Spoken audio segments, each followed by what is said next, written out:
just dropped 3.5 million files, and it is incredible. Huge bombshells about some of the most powerful people on the planet. I can't believe they let some of this stuff out. I mean, it is stunning. Honestly, one of the biggest lies we've seen is the idea that the FBI could possibly come to us and say, not only is there not a client list, there was no credible evidence that Epstein blackmailed prominent individuals. Guys, we're about to see planned blackmail to one of the most powerful people on the planet, and that is Bill Gates. Listen, there's a lot we're gonna get to, but we have to start with probably the craziest revelation here, which is Jeffrey Epstein emailing himself about Bill Gates. Now, if you don't know, Bill Gates and Epstein had a relationship post 2008. That's a big year. You're gonna hear a lot today, because 2008 was the time that Epstein pled guilty for soliciting. Yeah, he got the sweetheart of deal. Somebody under the age of 18. He was a predator at this point. Everybody knew it. Now, eventually, Bill Gates would get divorced. And everybody parted ways with him, right? It was part of the direct cause for the divorce. I'm done with him. She met Epstein and said he was evil. He was evil personified. So you have to understand, this is like Bill Gates' kryptonite. He's one of the richest men on the planet. He's got this huge philanthropy arm. But this relationship with Epstein has been a huge problem for him. And Epstein appears to have known that, because in 2013, Bill Gates appears to be distancing himself from Jeffrey Epstein. And Epstein seems to have a problem with that. He says, I assume the dedication to our relation went both ways. Larry has now asked me to recommit to a confidentiality agreement. Basically, he's got to shut up about his relationship with Bill Gates. And this is where the blackmail starts. And it comes in the form of like, if I were you, I would do X if I were the type of guy that you should be. He says, in that regard, I suggest I buy you the house that you had your heart set on. In addition to 5 years of severance, we'll buy you out of the investment contract we agreed upon, 30 to 40% of an $100 million partnership for $30 million in today's terms. That's what I would have done had I been in your shoes. Then he lays out what he has on Bill Gates, or what he says he has. Quote, to add insult to injury, you subsequently, with tears in your eyes, implore me to delete the emails I had regarding your STD. Your request that I provide you antibiotics that you could surreptitiously give to Melinda, and the description of your I mean, wow. this is insane. It's completely insane. It's like basically laying out in text form, I would give me millions of dollars, and I can't believe you're asking me to delete the message where you were going to give STD medication to your wife without her knowledge. I mean, slipping it in there. It's crazy. It's just completely obvious what he's doing here. It's just a nudge, nudge, wink, wink. Here's what you should do. But now that coming out after Epstein's death, this looks really bad for Gates, obviously, because you usually wouldn't blackmail somebody for something that's completely false or fake. I mean, maybe he did that. But we also know Bill Gates had affairs. Obviously, Melinda credits it for their divorce. So it's hard to believe there was nothing sketchy going on. Bill Gates, of course, maintains that it was completely above board. He says the fact this allegation was in here just shows how much Epstein was willing to defame people. But Epstein lays it out. He says he helped Bill get drugs in order to deal with the consequences of sex with Russian girls, facilitating his illicit trysts with married women, and to being asked to provide Adderall for bridge tournaments. Look, guys, this is exactly what we suspected the whole time. Adderall Epstein for was bridge? providing services to rich people and expecting payment via blackmail. Now you might say, and it's true, that we don't know that Epstein ultimately sent that version of an email to Gates. All we know is he sent that to himself. He may have planned the blackmail and just been drafting something. But what we do know are two things. The Wall Street Journal has reported Dem that bridge Gates was games were threatened by fire. Epstein Right, over- bro. It's not, come on. At least make it something like pickleball or something. Come on. Like Adderall for bridge games, dude. Come on, man. An affair. We also know that after this blackmail email Jeffrey sent to himself was written, eventually Gates sent a $2 million donation to MIT directed by Jeffrey Epstein, which is a bit weird if you had distanced yourself from the guy and y'all had this big falling out. Now again, do we know for sure that Bill Gates did all of that? No, of course we don't. But do I think Bill Gates was innocently looking for charity advice from a after he already pled guilty? No, I don't. I'm sorry. I'm not that gullible. And speaking of not that gullible, we've been lied to also by another richest guy on the planet. Geez, it's a shock why they don't want to put this out. Elon Musk, who has been saying for years that it is a lie that he went to Epstein's island. In fact, he says he refused to go. From Elon, he says, Epstein tried to get me to go to his island. I refused. He says, anyone pushing this false narrative deserves complete contempt. later responding to another headline which said Elon Musk planned trip to Epstein's private island. And he says, this is false. But of course, we start to dig through the files and we can see on Epstein's calendar that Elon Musk is booked in December 6th of 2014. But maybe you don't believe It did that. say, That's just the word is of this Jeffrey happening? Epstein. Question mark. But maybe you'll believe the word of Elon Musk, who was caught emailing Jeffrey Epstein to go to his island post the guilty plea. Elon Musk writes, "Will be in BVI St. Bart's area over the holidays. Good time to visit." Jeffrey Epstein says, "I will send a heli for you." Later, Elon Musk writes to Epstein, probably just to Lula and me, his ex-wife, what day night would be the wildest party on your island? The world's richest man is asking the most pedophile man for the wildest party on his island. And then it gets more explicit. In 2012, remember, this is the guy who said, I refused it. I could never do that, right? It's false. But here in 2012, he says, do you have any parties planned? I've been working to the edge of my sanity this year. I really want to hit the party scene in St. Bart's or elsewhere and let loose. The invitation is much appreciated, but a peaceful island experience is the opposite of what I'm looking for. Guys, he can't even play the I went to go study math excuse, which is what all these guys do. They say, hey, I just went to go talk to scientists. Elon's like, hey, I don't want to do that. I'm looking for a party.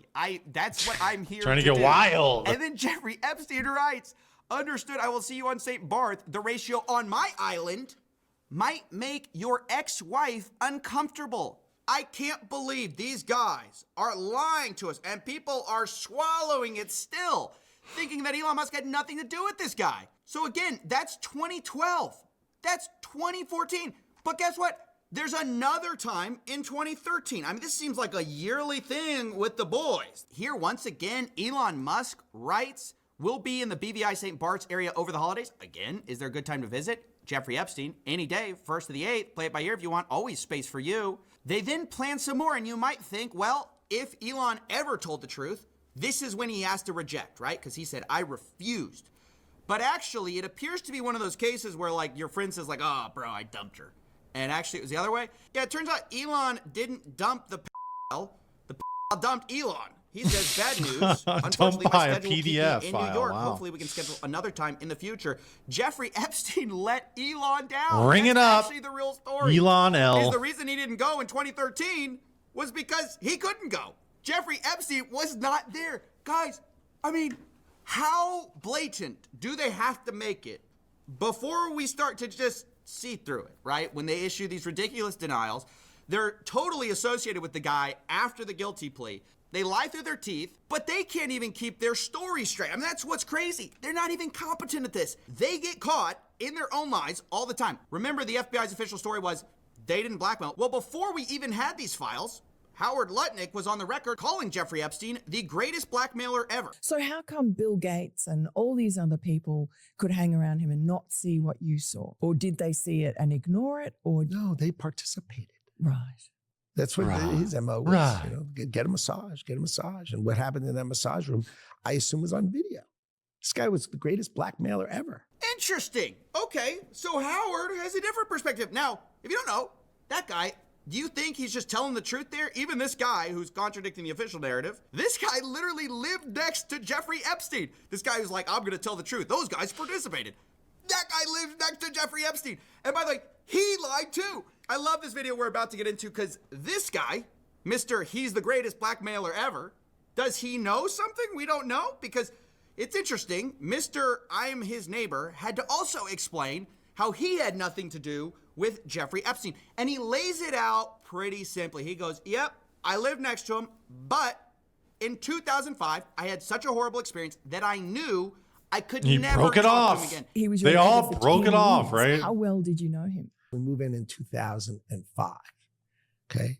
Jeffrey Epstein is arrested in like 08, I think, or something like Right, right. that. So knock on the door. His assistant on like a Saturday says, Mr. Epstein, your neighbor would like to invite you over for coffee. And there's a massage table in the middle Ooh. of the room. Massage table in the middle of your house? How often you have a massage? And he says, every day. And then he like gets like Every weirdly damn close to day. me. Ooh. And he says, and the right kind of massage. Ooh. Now my wife is Ooh. standing here. Happy ending. So she looks at me Ooh. and I look at her and we say, I'm sorry. we have to go. And we left. And in the 6 or 8 steps it takes to get from his house to my house, my wife and I decided that I will never be in the room with that disgusting person ever again. Well, he couldn't be more clear, could he, right? He says, hey, I may have been his next door neighbor, but I met him once before the 2008 guilty plea. Remember I said that was a big deal? And we got invited over, and it was like 5 seconds, and we left, and we realized he was a creep. We were out of there. He made this rude, lewd comment in front of my wife. Yeah, they all say that. Oh, he was that nasty Jeffrey Epstein. They all say that. As soon as I found out what was going on, I broke it off with him. We've never had communication ever again. Okay. These leaks are telling a different story. I would never go see this guy. I mean, he makes it super clear he's gross. So I was never in the room with him socially, for business, or even philanthropy. If that guy was there, I wasn't going because he's gross. These other guys, they may have participated. He's so moral. But Howard Lutnick, he could never. No. He's too good of a guy. Well, guess what we found in the old emails? Looky. It's Howard Lutnick writing in to Jeffy Boy in 2012. Hi, Jeff. We're landing in St. Thomas early afternoon, planning to head over. Where are you located? What's the exact location for my captain? Does Sunday evening for dinner sound good? Is this the guy you said made a lewd comment to your wife and, oh, I could never be in front of him? He's gross. Guess what the next email is? My boy's wife. Whoa. Hang on. We were missing something there. Said made a lewd over. I have another couple with me on the boat. Each of us are, oh, okay. Phew. I skimmed over that part. I saw 4 children, 2 16s, 2 14s, a third, and I was like, a 12 and 11 and a 7-year-old. And I was like, wait. We got to back up and read that. Okay, got it. Where are you located? What's the exact location for my captain? Does Sunday evening for dinner sound good? Is this the guy you said made a lewd comment to your wife and, oh, I could never be in front of him? He's gross. Guess what the next email is? My boy's wife messaging in, saying we're headed towards you in St. Thomas. Later, the subject line, Jeffrey Epstein. Good morning, Howard. Jeffrey wished me to pass you along. Nice seeing you. They clearly met, and the guy is just lying about it to your face, to the American public's face, and they tried to hide it from us. I cannot emphasize this enough. They're lying through their teeth. You think this guy perfectly remembers a 2005, like walking in the guy's house? I remember exactly what I said to him. My wife and I looked at each other, and he wouldn't remember the 2012. The 8 steps to my house. His private island for a dinner. Is that what we're really thinking? Is that what we're expected to believe? This is a momentary lapse in his judgment. No, these guys don't even care about being consistent. And they're all throwing each other under the bus. Don't you remember Elon Musk saying, the time to drop the really big bomb? Donald Trump is in the Epstein files. That's the real reason they haven't been made public. My God. And during that time, he still was donating to Trump's campaign and Trump's administration. During that time, Elon was still giving him money. So it's almost like this is so much of this just seems like it's all kabuki theater, and it's like, what's actually going to happen? What's going to result from this? Are we all going? Is it time? Are we all going out there? Is there going to be a Epstein march on Washington? Are we going to do it? Let's get it started. Let's set it up. But it just seems like they come out with this stuff and they leak this stuff. It's like, okay, we'll see what happens. Is Bill Gates going to be indicted? Is there going to have any criminal charges? Maybe. I don't know. When it gets warm, yeah, I would go too. I would go to the Epstein march for sure. You also are in the Epstein files, very clearly doing stuff you lied about, okay? So is Howard Lutnick, who says, yeah, Bill Gates, he's probably getting blackmailed because he participated. What did you do on the island over in 2012, Howard? Do we know that? I mean, does anyone care? Now, the last thing I want to talk about is some of the most explosive stuff.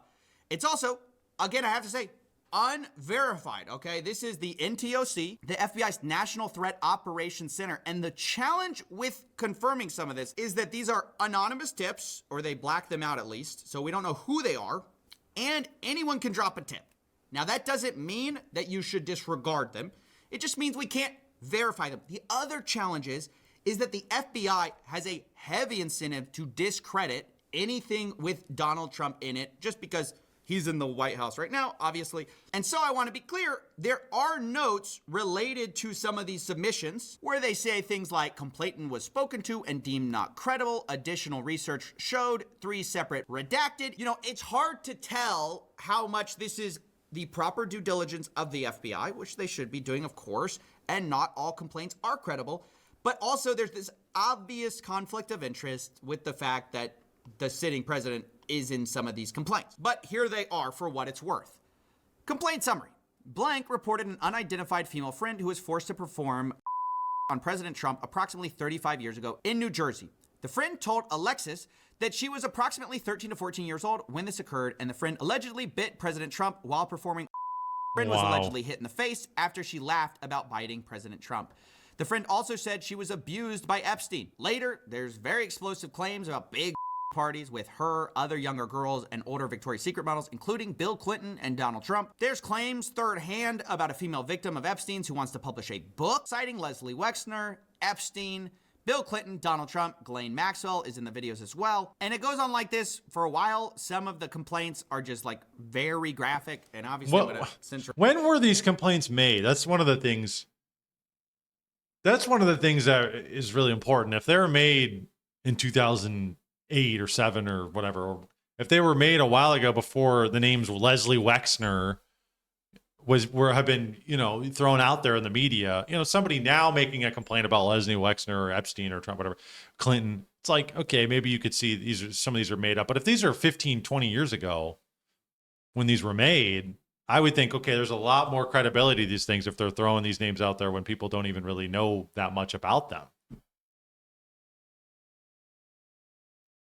I doubt most of these anonymous tips and think focusing too much on them could lessen the impact of the real emails and connections. Yeah, I agree. I mean, he prefaced it and said these are just anonymous tips. And like I said, filter through some of them, see what the dates are. What's the oldest ones? If they're all like post 2016 shit, like it's a lot more credible if it's naming people before the public has even known about these people being involved with Jeffrey Epstein. Like if it's something that long ago that somebody came out with a complaint, it's like, oh, well, shit. We didn't even know about the media. Didn't even really talk about that ever. Like that would be way more credible. Throughout some of it. But I should also mention the DOJ claims that some of these claims were submitted to the FBI right before the 2020 election. To be clear, the claims are unfounded and false, and if they had any shred of credibility, they would have certainly been weaponized against President Trump already. Now, I agree that if a complaint is timed right before an election, there definitely could be some other motivations to that. But it's also ridiculous to say that anything in the Epstein files, if it were true, would have come out already. Because why didn't we see the stuff about Bill Gates, for example? I mean, that stuff apparently has been sitting in here for a long time. And not only did no one talk about it, the FBI literally covered for it. I mean, they said that this was not the case. There are big claims against a lot of powerful people. Nobody in that file really wants to rock the boat or release the files because then they get in trouble and their buddies get in trouble. And that's a huge problem. So I don't really buy the idea that, oh, if it were true, it would have already gotten out. I don't buy that. That's why we need transparency. That's why it's important these files are out. But this is just a look at a small fraction of the files. And over the next few weeks, we're going to go through all of the major findings we can from this 3.5 million page document dump. But seriously, think about how discrediting this has been, not only to this administration, but to so many rich and powerful people who have lied through their teeth happily towards you in order to hide their relationship with this man that many of them held post-guilty plea. And some of them, now we know, Epstein prepared blackmail for them and, according to reports, threatened. Wow. Yeah, there's a lot out there. So he says he's going to be coming out with more videos. That was pretty good. I saw a lot of that stuff on X already. The Bill Gates stuff, the Elon Musk stuff, man. Technically, though, with the Elon Musk stuff is that none of the emails he showed actually proved or said explicitly that he went to the island. He just was asking when he was having parties. So it did, it does, but it does when he says he refused. I refused to go. He was trying to get me to go, and I refused. It's like, no, actually, you were asking to go, and when they were there, did you actually go? I don't know if any of the stuff he read proves that, but maybe it will be more. Friendly reminder that this is what Kash Patel, director of the FBI, has blatantly lied under oath about and has seen no consequences for. And Pam Bondi and all them saying, no, there is nothing. There's nothing there. There's not. What? There what? There are Epstein files that Trump ran on, and he comes out and says, here are the release of the Epstein files. It's the same bullshit we've already seen. Okay, and actually there's nothing there. He killed himself. And then it turns into a Democrat hoax, and then boom, we get 3 million. We get 3 million emails dropped on us. Okay. These people, man, they're just trying to save their own ass. They didn't exist. 3.5 million files that didn't exist according to the FBI a few months ago. Yep. The whole structure of our elite is just like, you just can't even trust any of them anymore, which sucks because it's like, okay, well then how do we discern? If that's in the back of people's minds, how do they discern what is really going on at all? Maybe that's a part of what they want. They want us to have no faith or trust in our institutions because our institutions are supposed to be able to, they're supposed to be able to vet truth for us. They're supposed to be able to say, this is an authorized source. This is what's actually happening. This is actually what's coming out. This is the truth of the matter. Our legal systems and our institutions and our colleges and stuff like that. But now it's like it throws into question the whole thing. And now there is in the general populace's mind, we can't trust any of these people. And it almost feels like it's moving us towards an even further breakdown of society, of these aged institutions that we've held to for so long. Well, we can't even trust those anymore. So what now? It's like people then are going to be looking for new institutions and new ways of governance that we can trust. We have to rebuild trust in new forms of governance. And that's what it seems like. I think they want to implement a new form of governance, global governance. And I think, but they have to get us away from the old form of governance. And maybe this is an element of that. To say, look, guys, you can't trust these people. Hey, but you haven't seen Sam Altman, right? We haven't seen Sam Altman in here, or Palmer Luckey, or any of these things, right? Or any of these people. Hello, technocracy, right? We haven't seen any of those guys. They must be good, right? They must be legitimate. The old ways of doing things, we can't trust them. We got to move on. That's what it feels like. So much of this is just a breakdown of society, breakdown of the old world, and instituting the new world. Now that this stuff is being exposed, is the power of blackmail gone? That's interesting. Did you guys see that guy? What's his name? Who's the senator from the Carolinas? Lindsey Graham, right? Hey, Lindsey, why don't you just admit that you're gay and then people won't blackmail you anymore? Hey, Lindsey, why don't you just admit that you're gay and then people won't blackmail you anymore? Just admit it. Oh, is it that he's not? That there's actually worse things? It's not just that he's gay. There's actually even worse things that he's done? Is there going to be a Frazzle Drip 2.0 released? Huh? Lindsey Graham's there? Huh? Holy shit. That's so bad, man. Like, not that the guy doing it is based. But the fact that this is the point we're at now. It's like people in the positions of power were having to come up to them and saying, hey, can you just admit you're gay so you don't get blackmailed anymore? That's where we're at with this country. We are in for it, man. This is going south real quick.